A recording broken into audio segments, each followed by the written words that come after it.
Praise God. Sabihin mo nga dyan sa katabi mo, masaya ako na nandito ka ngayon. Amen. I'm blessed. Praise the Lord. Sinabi nga din sa awit natin, wala nang nanaisin pa, kundi sa presensya ng ating Panginoon. And you know, sa presensya po ng Panginoon, in the presence of God, doon po nagsisimula yung longing natin na mas makilala po siya. At sa mga nakaraan po na mga linggo, even sa mga devotion po ni Pastor, we learned na the more na nakikilala po natin kung sino ang Diyos, the more po na nakikreate sa atin yung fear of the Lord. Amen. At yung fear na to, ito yung napag-usapan natin nung mga nakaraan. This is not the fear na parang takot tayo na hindi ko alam Tagalog niya. Tusaan na tayo ni Apo Diyos or takot tayo na makita niya kung ano yung hindi magagandang ginagawa. Hindi po. Ito yung fear, yung reverence po natin sa Kanya. Amen? So, for the past couple of months, ito po yung pinipreach sa atin ni Pastor. Yung devotion niya po is from this book. And quick recap lamang po. We know that it's a book written by Solomon. Alam po natin yun, no? He asked wisdom from God at binigyan siya ng wisdom ni God. Sinulat niya po yung book of Proverbs doon sa prime ng kanyang years. And we understand na hindi po pwede na may wisdom lang tayo. Alam lang natin yung mga bagay-bagay. Kailangan ina-apply po natin to sa mga buhay natin. Amen. And sabi niya po sa Proverbs chapter 1 verse 7, sabi niya po doon, the fear of the Lord is the beginning of knowledge, but fools despise wisdom and discipline. Sige po, manalangin tayo. Panginoon, maraming salamat po sa iyong mga salita. Lord, inawit po namin ng paulit-ulit na sa piling mo, O Diyos, doon namin mararanasan, matatagpuan yung kapayapaan na kailangan po ng bawat isa sa amin. And Lord, by listening, Lord God, from your word, Lord, ina-acknowledge po namin na sa piling mo, sa iyong mga salita, doon lamang po namin masusumpungan, Lord God, yung tunay, Panginoon, na reverence po namin sa iyo. Tulungan mo po kami, turuan mo po kami, Panginoon, ngayong umagang ito. Hide me behind your cross, Lord God. I acknowledge that I am nothing without you, Father, and may your glory, Father, be seen, Father, sa mga susunod na oras pa, Lord God, as we listen from your word. We love you, we honor you, in Jesus' name. Amen. So, pag-uusapan po natin ngayong umaga is fear factor. Yan. So, ituloy lang po natin yung ating tema ng ating youth camp. And yung wisdom po na binabanggit po natin dito sa book of Proverbs, hindi lang ito basta knowledge, hindi lang ito basta kaalaman. Okay? Yung Hebrew word po na ginamit dito is chokma, which is, this is more than just mental ability. Hindi lang ito yung maraming alam yung utak natin. Okay? Sabihin mo nga din sa katabi mo, ang dami mong alam. Pero ina-apply ba? Ginagamit ba yung mga alam natin? So doon po natin madidistinguish kung ano yung knowledge doon sa wisdom. Okay? Kung ina-apply ba natin yung alam nating knowledge. Kasi pag sinabi natin chokma or wisdom, it refers to practical knowledge or skill. Kung babasahin pa nga natin sa dictionary po, hindi sa dictionary natin na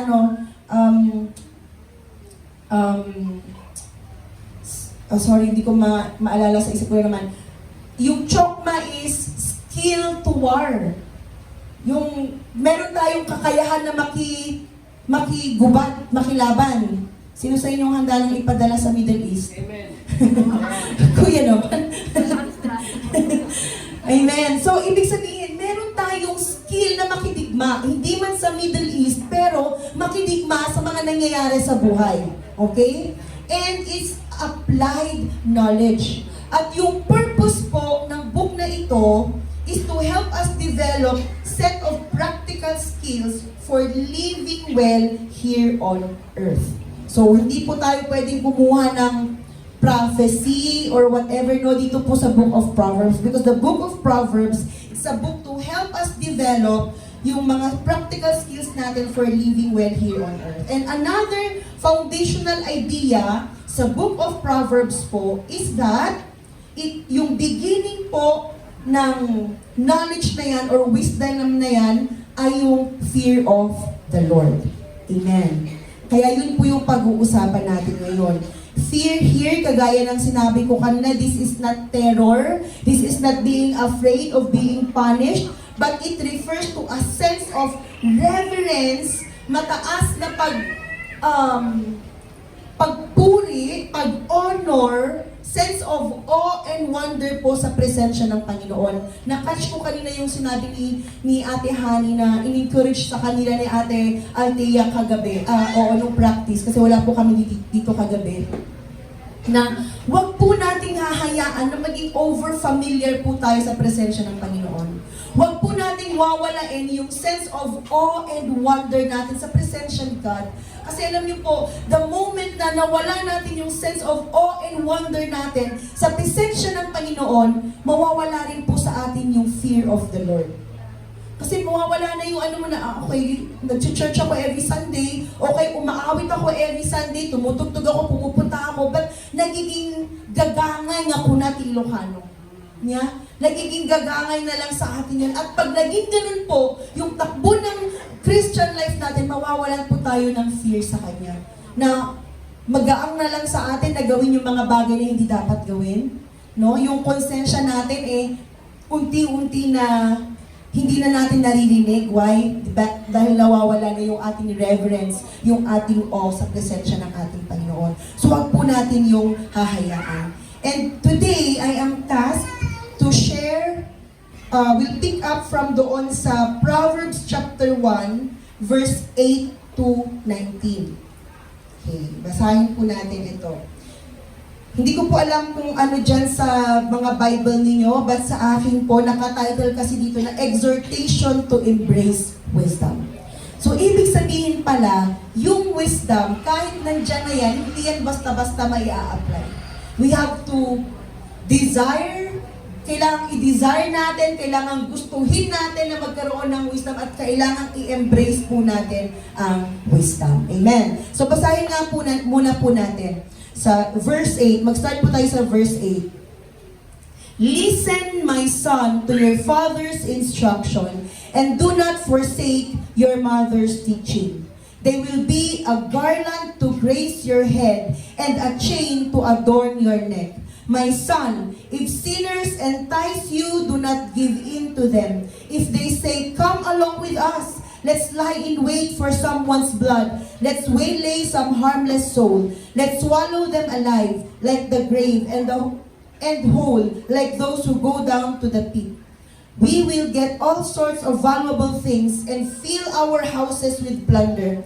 Throw in your lot with us, and we will share a common purse. My son, do not go along with them. Do not set foot on their path, for their feet rush into sin. They are swift to shed blood. How useless to spread a net in full view of all the birds.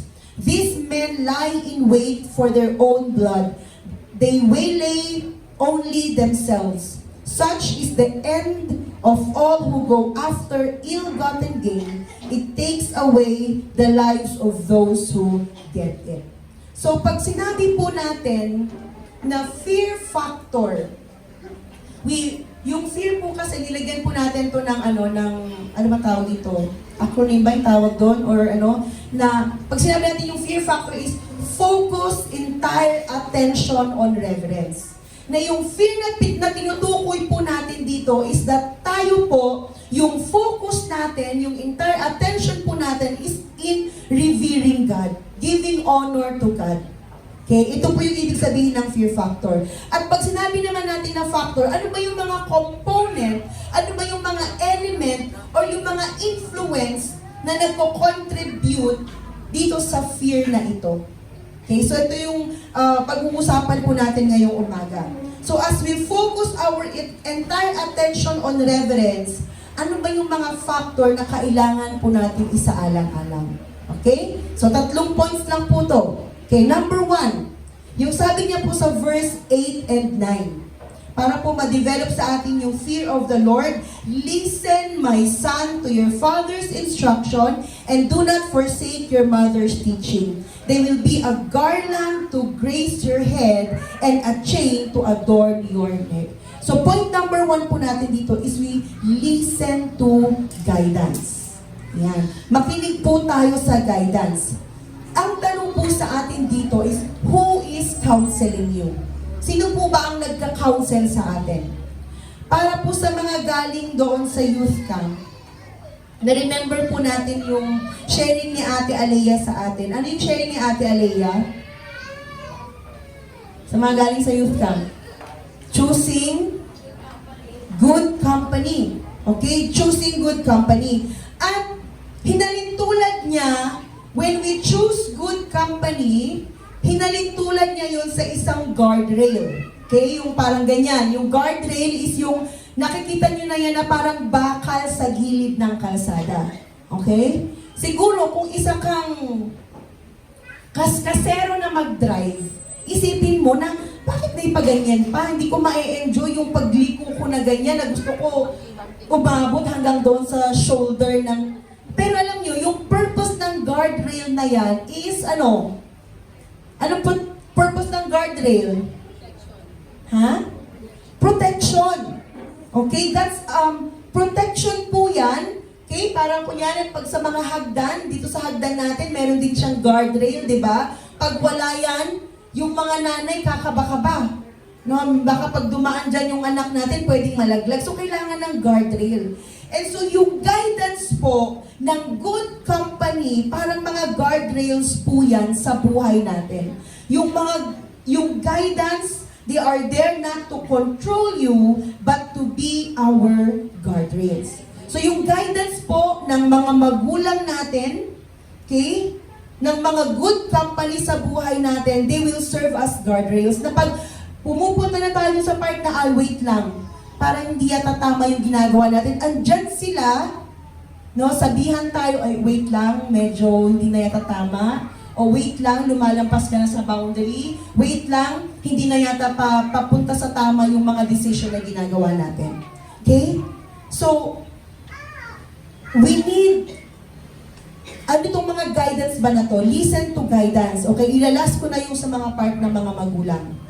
Ano ba itong mga guidance na to? Okay, of course, we need the guidance ng mga friends. Isa yun sa mga point ni Ate Alea. Kailangan natin ng friends. Sino sa inyo may mga friends? Pero ang tanong, tamang friends ba? Okay? Hindi po masama ang peer pressure. Pero anong klaseng pressure ba yung binibigay sa atin ng mga peers natin? And so, we need to have mga tao sa buhay natin, Christian friends, mature friends, to help us stay guarded. Yung kayang maging honest sa atin, kayang makipag-usap sa atin ng truth in love. Okay.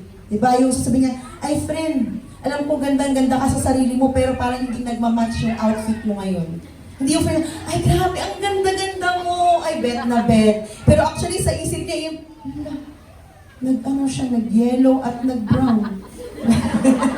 Yan po kasi yung usama nila pagpasok ko ng kwarto kanina, yung mga natulog dito. Di ba? You need friends na, ay, friend, baba ka sa alapaap. Okay?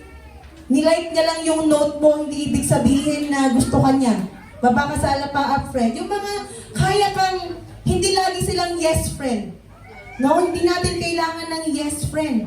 Kailangan natin ng mga friend who sometimes they're willing to say no sa mga request natin, no sa mga pag alam nila na yung mga decision na ginagawa mo ay hindi na tama. Amen. Hindi lang to para sa kabataan, ha? Sa ating lahat po ito.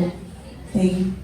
Sa kagaya ko po at nagdialma na bilang lang sa daliri ang kaibigan, kailangan pa rin natin to ate ng mga ganitong klaseng tao sa buhay natin. Amen? So you have to make sure they are the friends who will put you in check. They are not afraid to put you in check. They are not afraid to say no. Pag alam nila na hindi na tama yung mga ginagawa natin. Okay, isa pa na guidance na kailangan natin is we need to seek mentors. Ito po yung mga mas mature spiritually, maybe even in age, sa buhay natin. They are trusted adults sa buhay natin who are mature in faith na pwede nating pagtanungan anytime. Pwede nating lapitan anytime. Na pag pag confused tayo at hindi natin alam yung mga gagawin natin, nandyan sila. We have to be humble enough to admit na hindi natin kaya, and we need wise counsel sa buhay natin. Amen. May mga tao po ba tayo na pwede nating puntahan, lapitan, sa mga pagkakataon na, wait lang, hindi ko na yata alam ang gagawin ko sa anak ko. Or parang ang gulo na nangyayari sa loob ng pamilya namin. Okay? We need wise counsel or mentors po sa buhay natin. Okay? We need to build a listen first habit before making a decision. Amen. Hindi yung ipinaalam mo na lang na ito na po yung decision ko, Pastor, pakipag-pray po kami. No? Seek wise counsel na, Pastor, ito po yung decision na gagawin, please pray with me. Or ate, kuya, nalilito po ako, ano kayang course ang pwede kong gawin? Can you please pray with me? And listen. No, bago tayo gumawa ng decision, build a habit of listen first bago tayo gagawin. Hindi talaga. Ito na yung gusto ko. Talagang ito yung gusto ng heart ko. Diba? Pero sabi nga ni Jeremiah, our heart is deceitful above all. Sabi mo nga yan sa katabi mo, nagigigil ako dyan sa katabi mo na yan. Deceitful yung puso mo. Amen. At we need to make sure. At sabi niya doon, what does, partner to, what does the word say?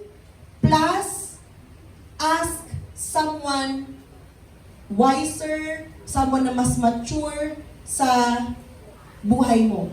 So, seek the word of God and then seek godly counsel before we make a decision. We need to pause.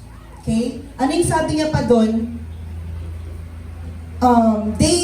They will be garland to grace your head and chain to adorn your neck. Pag sinabi niyong garland, di ba pag yung sa atin kasi sa Pilipinas, usually ginagamit lang natin ang garland pag graduation, di ba? Yung sinasabit natin sa mga, or pag may mga guest speakers sa church, sinasabitan natin ng garland. So, ito pala, if we learn how to listen, yung mga godly counsel pala sa buhay natin, they are like garland around our neck and our head. Na, alam mo yun na, alam mo na, itong tao na to, madidistinguish ka agad ng mga tao na may mga wise counsel ka sa buhay mo. Bakit? Hindi kasi tayo pa basta-basta nagdidesisyon sa buhay natin. Madidistinguish na, itong tao na to, meron tong wisdom. Itong tao na to, napapalibutan ito ng mga wise counsel sa buhay niya. It's like a garland around our neck. Madidistinguish ka agad ng mga tao. Amen.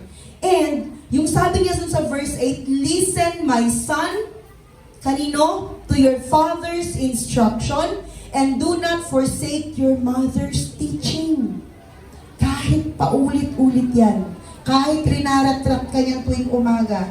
Sabi doon sa Bible, do not forsake. Listen. Okay?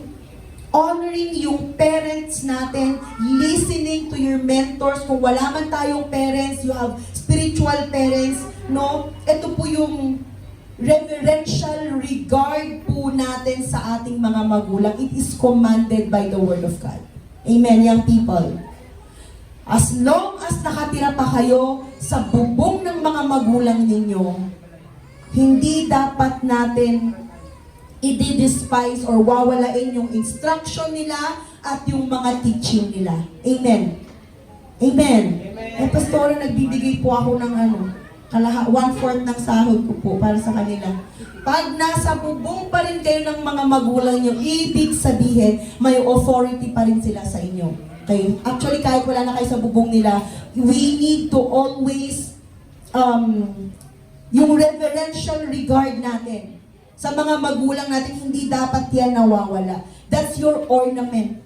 Amen. That's your garland. If we learn to yung i-honor yung ating mga magulang, love, obey, revere our parents. Makinig tayo sa kanila. Sila yung authority na binigay ni God over our lives. And we need to submit sa mga authority na nilalagay sa buhay natin. Amen. At so happen na sa loob ng mga tahanan natin, yung mga magulang natin. Siguro for some of us, this will trigger mga unpleasant na mga memories dahil may mga magulang tayo na hindi naman talaga God-fearing, no? Pero yung pag-honor natin sa ating mga magulang, ito yung palagi nating naririnig kila Pastor, unconditional yan.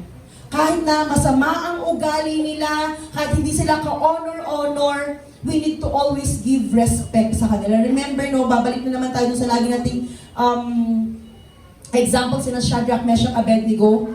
Diba, nung pinalagay sila doon sa burning furnace, hindi nila sinigawan yung hari na, unfair yan, magwelga kami. No, what? Oh, king.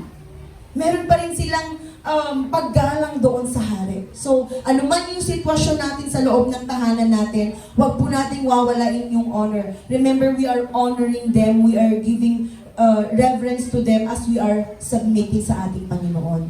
Amen? And alam naman natin na yung palagi kong sinasabi sa mga anak ko, kahit nung mga bata pa lang sila, kung gusto nyong humaba ang buhay nyo, honor your father and your mother. Hindi yun pananakot, dahil yun lamang po, kung babasahin natin sa Ephesians 6:2, yun lang po yung commandment na may promise. And ano yung promise doon? He will give us long life. Amen. So, honor your father and your mother, that it may be well with you, sabi niyo doon. So, number 1, listen to guidance. At sa atin naman pong mga mas nakakatanda dito, sa atin po na mga magulang, we have to teach it forward. Okay? If you're a parent, if you're a boss, or older sibling ka, yung words mo, instruction yan. Kaya, sino yung mga panganay dito? Sino yung mga panganay po na anak? Amen. Gusto man natin o hindi, pag may mga kapatid tayo, yung words natin, hindi natin namamalay, nagiging instruction yan sa kanila.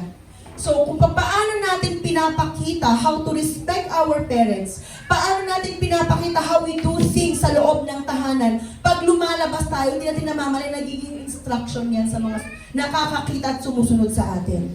So, sa atin po, sabi ko kanina, if you're a parent, huwag tayong matakot, huwag tayong mag-worry. Our children, they are not born in the wrong generation. Don't feel sorry na, yung anak ko, lalaki sa ganitong klase ng mundo. No, parang wala nang makikita na hope kung kailan naman lumabas yung anak natin or lumalaki yung anak natin bago nangyayari yung ganito sa mundo. Huwag po tayong matakot. Let's be encouraged po that God trusted us, parents, to prepare itong mga bata na ito para mas maging resilient. Amen. So, yung training po dito, yung point number 1 natin na listen to guidance, tayo po, we have to make sure na yung voice natin is good guidance din po sa mga anak natin. Yung voice natin, good guidance doon sa mga tao, sumusunod po sa atin. We have to train yung mga sumusunod po sa atin in the authority of the Word of God. Na hindi po nila sa atin makita yung takot, yung worry, but yung full trust sa kung ano yung ginagawa ni God sa buhay po natin. Don't teach them to be fearful. Amen. Or to be disheartened because of what's happening. Be honored that God chose you to parent this generation that is, facing this big challenge po sa mundo natin ngayon. Amen. So number 1, we need to listen to guidance at sa atin po na mga if you're a parent, if you're a boss, an older sibling, sana po ay maging good guidance din po yung voices natin, yung instruction natin sa mga taong sumusunod po sa atin. Amen po ba? Amen. Now, why is this important? Bakit po ba important that we listen to instruction? That we listen sa instruction ng ating mga magulang and not forsake yung mother's teaching natin. Because number 2, we have to beware of tempting shortcuts. That if we learn to listen to good advice, good guidance, we learn to listen to our mentor, to our parents, sa salita ng Panginoon, hindi tayo matitempt na mag-take ng mga shortcuts sa buhay natin. Basahin natin yung verse 10. My son, if sinners entice you, do not give in to them. If they say, come along with us, let's lie in wait for someone's blood. Let's waylay some harmless soul. Let's swallow them alive like the grave and whole like those who go down the pit. We will get all sorts of valuable things and fill our houses with plunder. Throw in your lot with us and we will share a common purse. So yung guidance po ng good Christian friends, yung guidance ng mentors natin, yung guidance po ng mga parents natin, yung guidance po ng salita ng Diyos, it will help us in this area. Ito po yung tutulong sa atin that when we are tempted to take shortcuts sa buhay natin, merong mga tao na, oh, wait lang. Gusto mong maging successful, pero mali yata yung paraan mo. Ito yung mga tao na yun natutulong sa atin. Okay? Remember, nothing comes easy. Saan ba tayo natitempt to take shortcuts? Okay. Sige, tignan po natin yung mga buhay natin. Saan ba tayo natitempt na mag-take ng mga shortcut?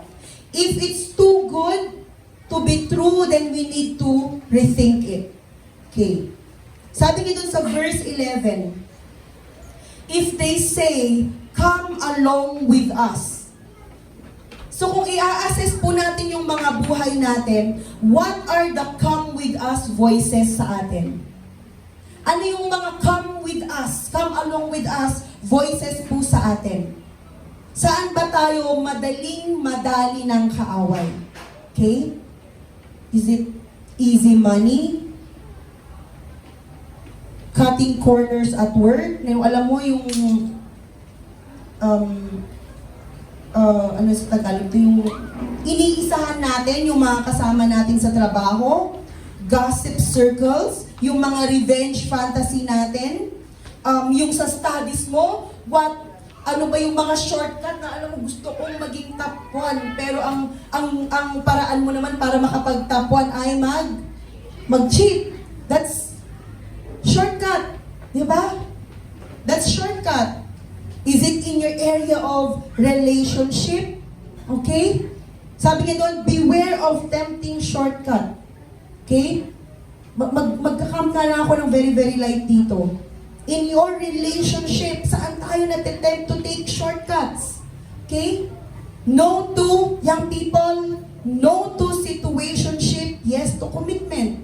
Okay? There's no such thing as situationship. Na yung parang kayo pero hindi naman kayo. Sinasabi ko sa inyo, malabong usapan yan. Okay? Walang MU sa mga Kristiyano. Okay? Malabong usapan yan. Masasaktan lang kayo. You want the feeling of being, alam mo yun, nilalambing, but there's no commitment. Okay? Magkakasakitan lang kayo. Magmumukha lang kayong unggoy sa kakaiyak. Yung MU nyo na yan.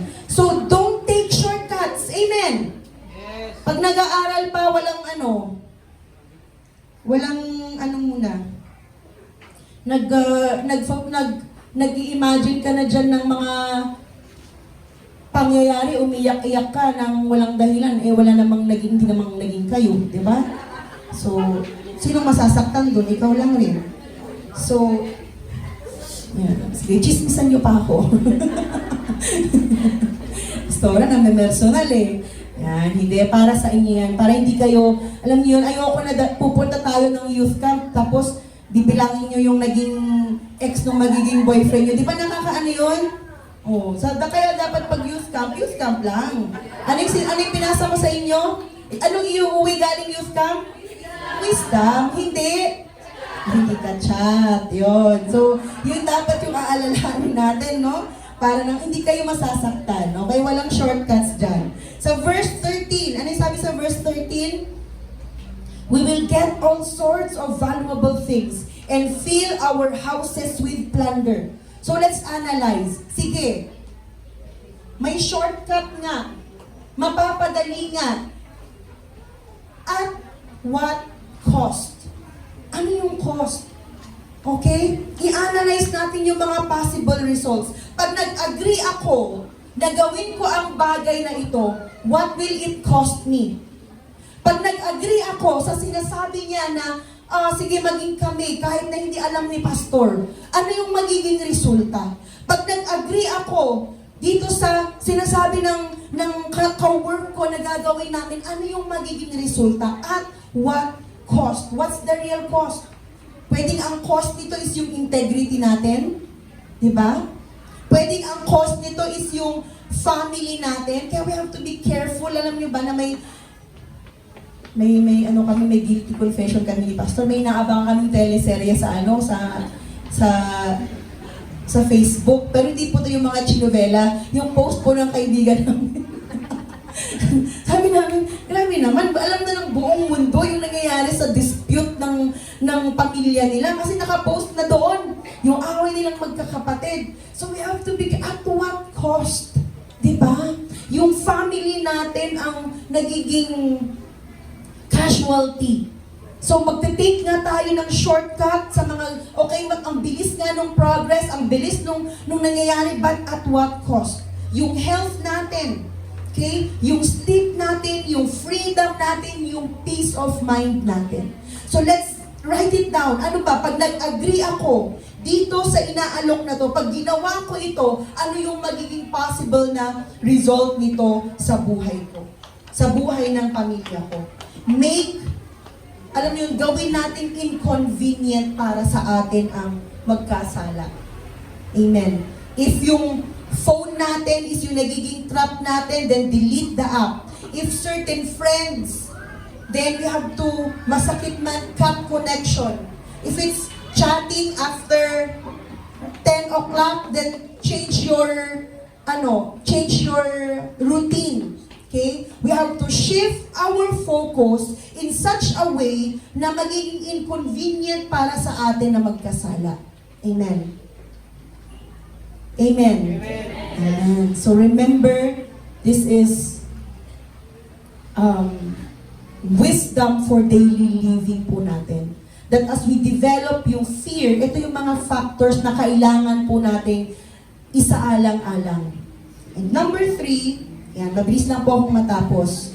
We have to choose wisdom over sin. Sa verse 15 po.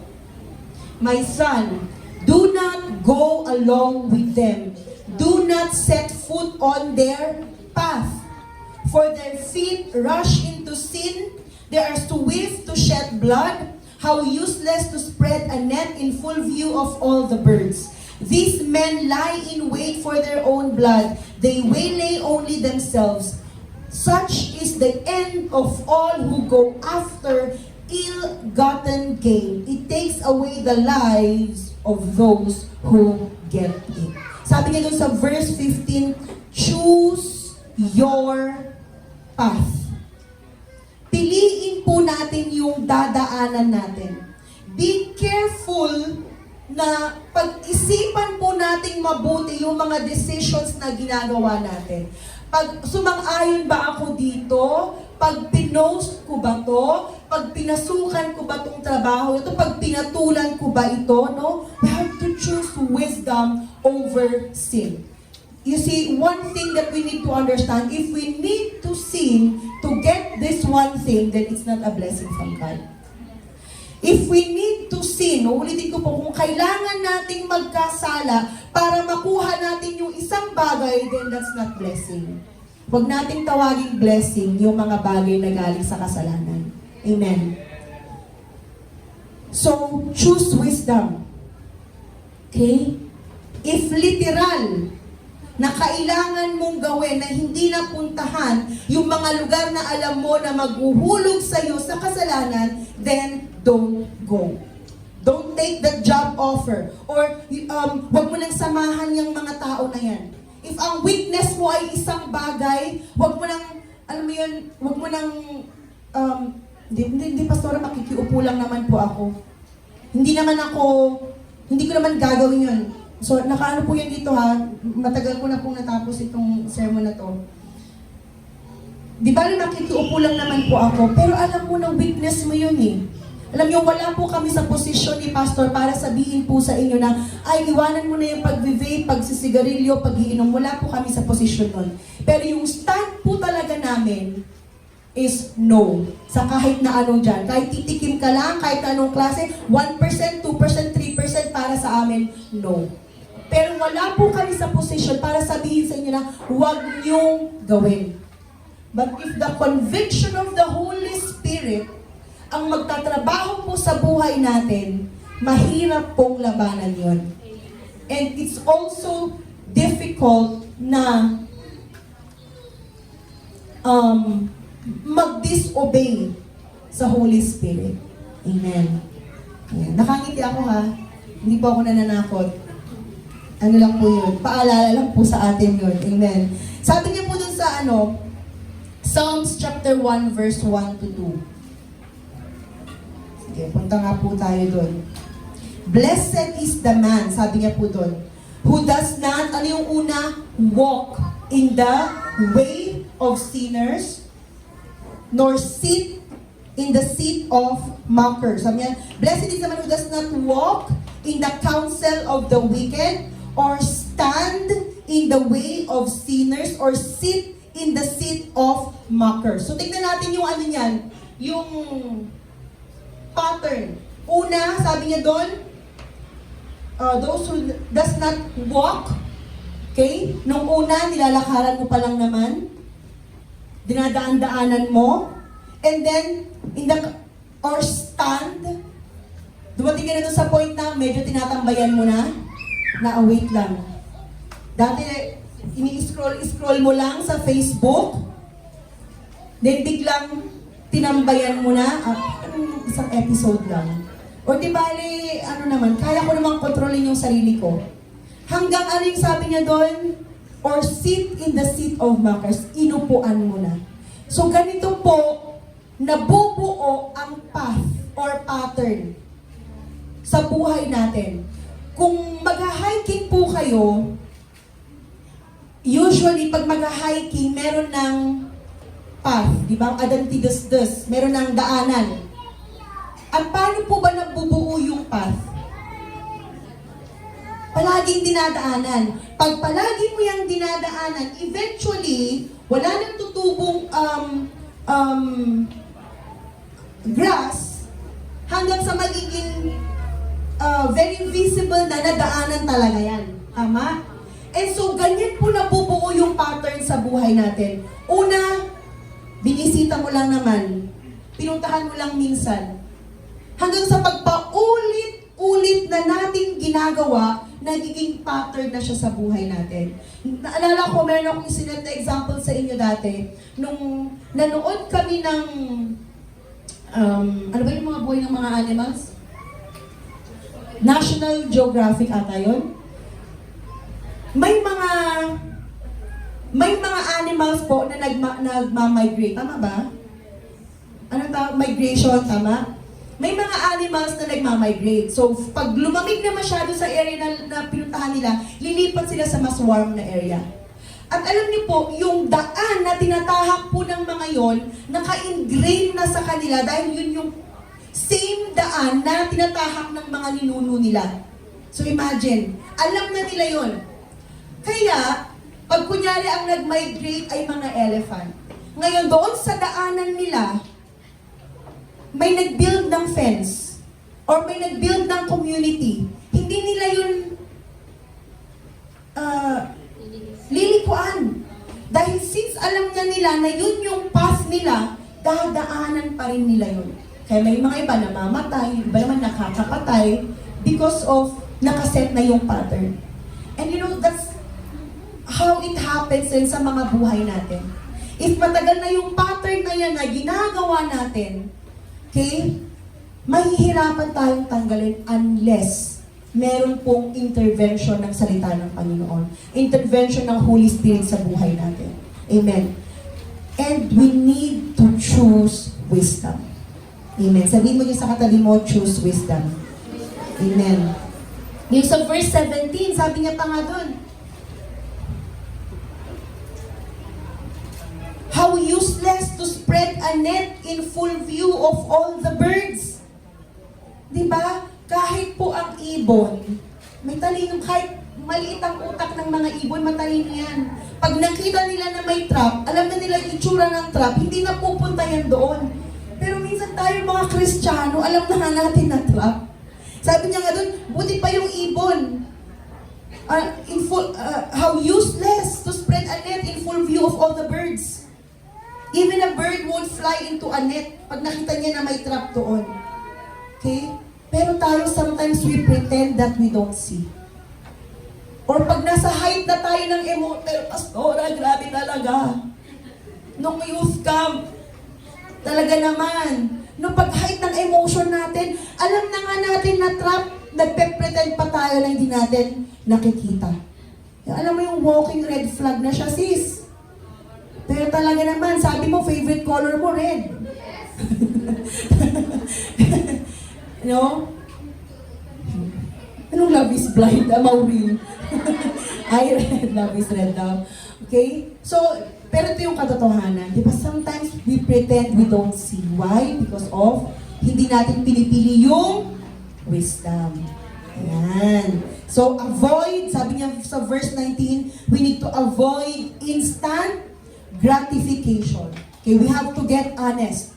Ano ba yung mga net sa mga buhay natin, mga pain ng kaaway na alam naman na natin, no? And it gives instant gratification, okay? Sa buhay natin, we have to remember that greed takes away. Sabi niya dun sa, ang ganda nito sa verse 19 na to eh. Such is the end of all who go after ill-gotten thing. It takes away the lives of those who get it. Amen. Anong life? Hindi naman tayo mamamatay kaagad, but you know, the life of enjoying your life, your relationship, your blessing nawawala. Why? Because of instant gratification. Okay? Isipin natin, will this even matter after 10 years? Wisdom is choosing delayed blessing over instant plunder. So yung wisdom natin in living isn't about having all the answer. It's about who you listen to and what path you choose to walk. Simple test ito. If my kid did this, would I be proud? Etong decision na to na gagawin ko, pag yung anak ko ba ang gumawa nito, magiging proud kaya ako? Then if not, then that's probably not wisdom. Okay? And dito na po ako magtatapos. Una, ano ba yung mga come with us voices na kailangan nating to say no to? Sa buhay natin iba-iba. What are the come with us voices? Ano yung one instruction from God or godly mentors na kailangan natin to say yes to? Okay? We need to choose the path before standing in the trap. And as we walk in wisdom, tatlong bagay. Number one, filter the voices. Amen? Hindi lahat ng magandang naririnig natin is a yes from God. Hindi porket nabasa mo sa Instagram, okay? Ay, ito na siguro yung confirmation. Hindi po ang confirmation ang gagaling po sa salita ng Panginoon. Kaano pa man kaganda yung sinabi na yan sa Instagram, if it's not God's word, then wag po natin basta-basta papaniwalaan. Filter the voices. Who gets to speak into you? Who is counseling you? Okay? Sino yung nagka-counsel sa atin? Now, write down, ito yung assignment natin, write down 3 names. Una, Scripture, Word of God. Pangalawa, godly mentor. Pangatlo, peer who walks with integrity. So para pag may mga decisions na kailangan kang gawin, mga bagay na kailangan kang pagdesisyonan, meron tong mga voices na to na pwede nating puntahan, pagtanungan. Pangalawa, flee the path. Ano yung mga road that you need to stop walking in? Ano ba yung mga kailangan na nating tigilan na lakaran? It can be a physical location na alam mo pag dumadaan ka doon na-entice tayo na gumawa ng hindi tama o nakakapag-isip tayo ng hindi tama. It can be avoiding a person na alam natin na hindi na nagiging tamang influence sa atin. It can be an app, it can be a relationship, it can be a habit that leads you towards shortcuts.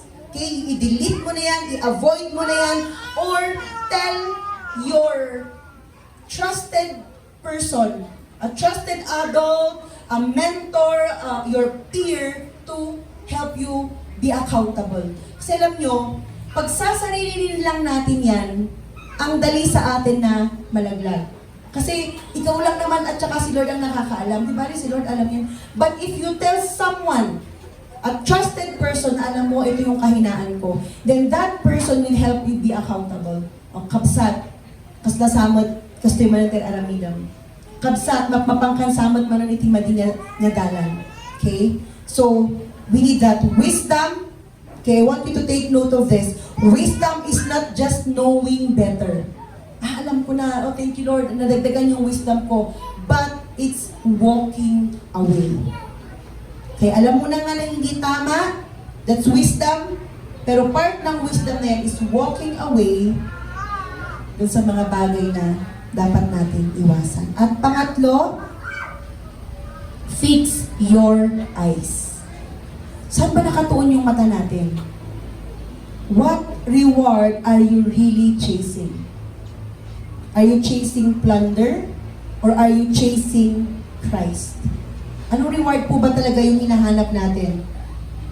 Ngayong week, ang assignment natin, yung una, sabi ko doon sa number 1, mag-write down 3 names. One scripture that will be your guardrail, na pag ito hindi naka-inline sa scripture na to, then I will not do this. Or a mentor or a peer. Pangalawa po, na gagawin natin this week, ano yung path? Now, ano yung mga path na kailangan na natin iwasan? It can be a location, it can be an app, it can be a relationship, it can be a habit. And pangatlo po, what are you chasing? Choose one small act na pwede mong gawin na magbibigay sa'yo ng delayed gratification, na hindi agad masasatisfy agad yung pakiramdam natin. It can be maybe telling the truth, pag very convenient na mag-lie, or magbibigay tayo sa isang tao instead na mag-hoard, no? Or choosing to return an extra change. Ano yung mga small na mga bagay na pwede nating gawin to delay gratification po ng flesh natin. So wisdom, hindi lang po na nakinig tayo ng salita ng Panginoon, but wisdom is applying what we have heard from the Word of God. Amen. And so wisdom po sa daily living natin, hindi naman talaga to complicated eh. We just listen to the right voices, refuse the wrong path, and remember that wala tayong magigain through sin. It will even cost us our soul. Amen? Tumayo nga po tayong lahat.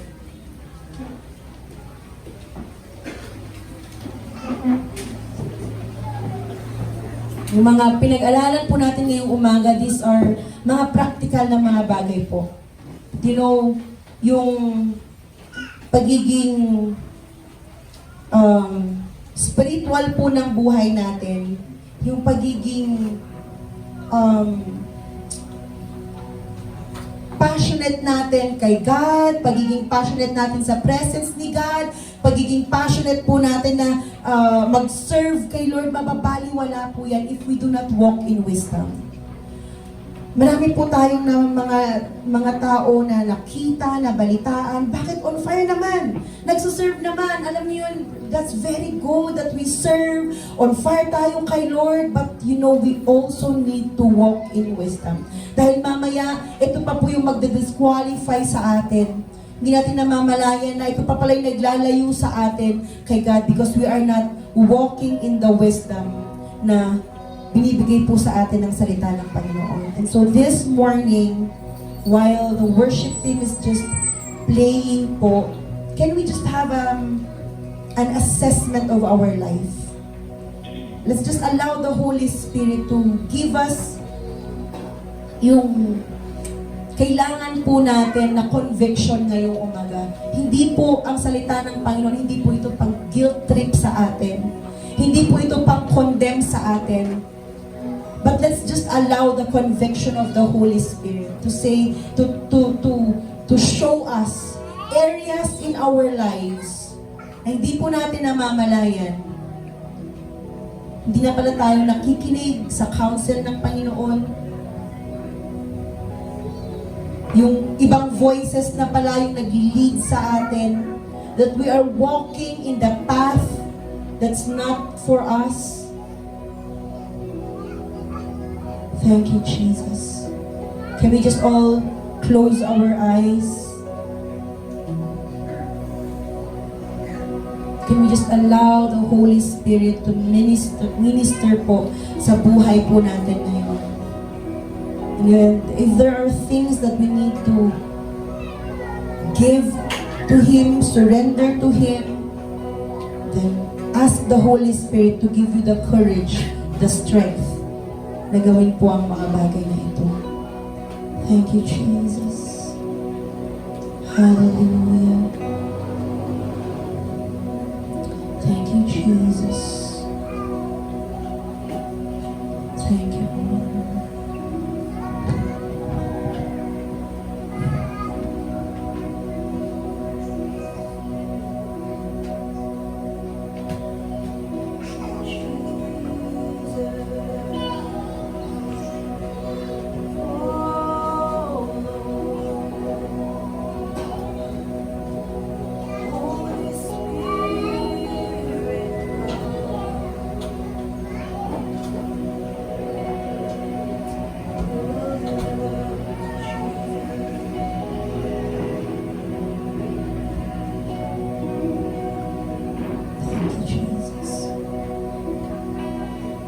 As we close, alutin nga po natin yung worship natin kanina.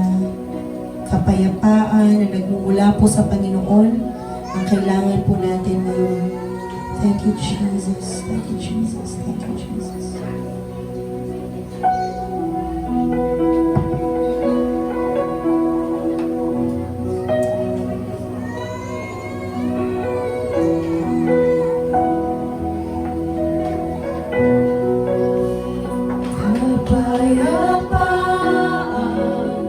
Nagmumula sa'yo.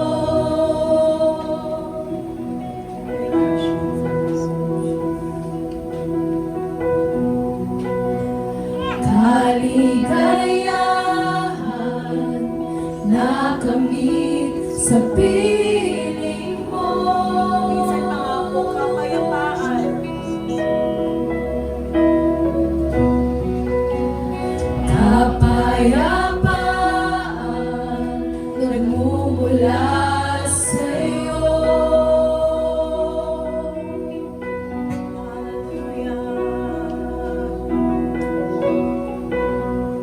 Kaligayahan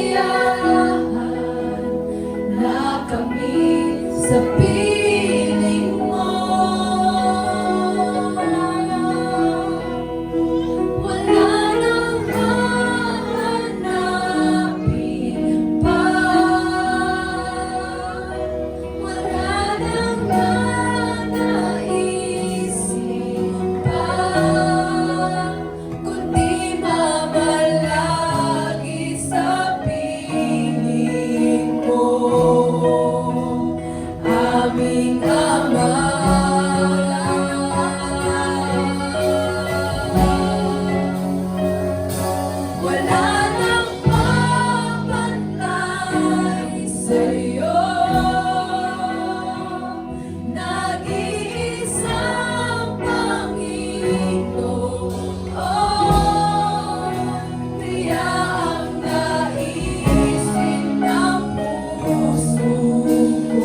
us to raise up our hands. If you're comfortable raising your hands, can we all raise our hands? Father, this is our act of surrender. Acknowledging, O God, na wala na kaming ibang nanaisin pa. Na yung kapayapaan, kagalakan na kailangan po namin ay manggagaling lamang sa iyo. Lord, ikaw lamang po ang nakakakita, nakakaalam ng tunay na nararamdaman at pinagdadaanan ng bawat isa. Maybe for the longest time you have been listening to unwise counsel in our lives. Father, help us to break free. Naiintindihan po namin, Panginoon, na sa sarili naming lakas, hindi po namin to kayang gawin. We need your strength. We need you in our life, oh Jesus. Tulungan mo kami, Panginoon, na bumitaw sa mga bagay na hindi nararapat, na hindi makinig, Panginoon, sa mga boses, o Diyos, na naglilid sa amin sa kapahamakan, but to hold on to you, to your promises, to your word, to your voice, oh God, na maglilid po sa amin, Panginoon, sa nararapat, Lord God, na path, na daan, na dapat po namin tahakin, O Diyos.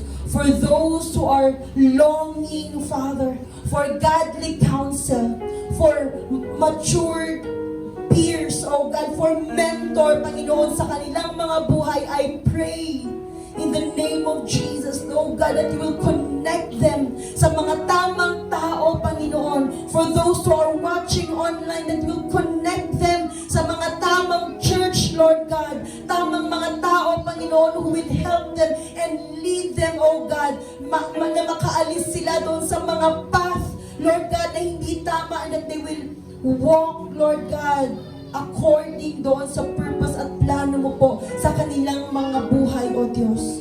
For all the parents, for all the older siblings, Panginoon, for those who are in the position of authority, Lord God, that are here and maybe watching online, help us, Lord, to always be guided by your Spirit, that we will also be a good guide doon sa mga tao na sumusunod po sa amin, Panginoon.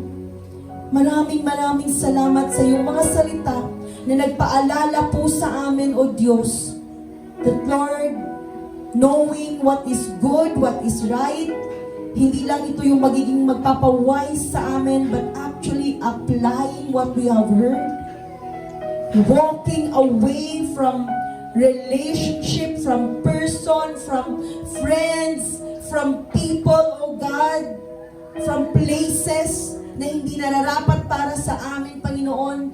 It's also wisdom that comes from you, Lord. So Father, I pray, anuman yung sitwasyon ng bawat isa, that you will meet them where they are right now. Holy Spirit, agasam ka di Apo, dagiti puso, Apo Diyos, who are longing right now. We thank you, Lord. We honor you. And if you are here, or maybe you are watching online, and you have been walking your own way for the longest time, na-acknowledge natin na ang ilalakaran pala natin is yung sarili lang natin na will. That we have not submitted our life yet to Jesus. Siya lamang po yung pwedeng magpabago ng buhay mo, ng sitwasyon mo, ng pinagdadaanan mo. If you haven't acknowledged Jesus yet in your life as Lord and personal Savior, this is the day of salvation. If you just confess with your mouth that Jesus died for your sin, that He is Lord and Savior over your life, acknowledging that we cannot save ourselves. Just acknowledge that and believe in your heart na siya lamang po ang makakapagligtas sa iyo, na buhay siya, namatay siya, at nabuhay ng muli para sa iyo. Just say, Lord Jesus, I need you in my life. I cannot run this life anymore. I need you, Jesus. Come into my heart. Help me to live according to your purpose for me. Maraming salamat po, Panginoon. Thank you, Jesus. Father, I thank you for your word. Continue to speak to us. That, Lord God, let there be divine unrest in our hearts hanggang sa hindi po namin gawin yung mga bagay na pinapagawa niyo po sa amin.